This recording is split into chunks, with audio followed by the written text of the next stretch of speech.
La moisson était abondante pour le chef de l'État en tournée d'inspection dans le Haut-Katanga.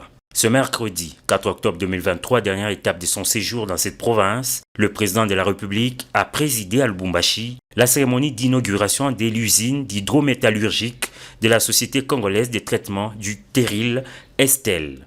C'est donc une première. La Gécamine, à travers cette inauguration, s'élance dans la production locale de plusieurs métaux à forte valeur ajoutée. Et d'après le président du conseil d'administration de la Gécamine, cette usine 100% congolaise, moderne, unique en son genre, va permettre à Stel d'assurer la pérennité de son outil de production pour les 32 prochaines années et à la Gécamine et à la RDC de se repositionner comme un acteur central de la production mondiale de minerais stratégiques. Guy Robert Lukama a en outre fait savoir que la RDC deviendra mécaniquement le second producteur mondial de germanium et à court terme un important producteur de gallium. Le clou de la cérémonie, ce fut la coupure du ruban symbolique par le chef de l'État Félix Tshisekedi qui juste après s'est exprimé dans le livre d'or de cette usine. Autre symbole, c'est sa signature sur la cathode de cuivre de la société.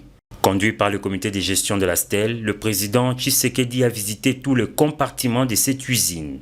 Un honneur et une fierté pour l'entreprise et ses dirigeants. Aujourd'hui, avec son titre, 32 ans sont garantis, avec une rentabilité énorme dans cette usine. Et si on veut ajouter les 32 ans, on va ajouter le volume par an complémentaire, tout au long de l'année. Pour boucler la boucle, le chef de l'État a visité les installations de la Société nationale de chemin de fer du Congo.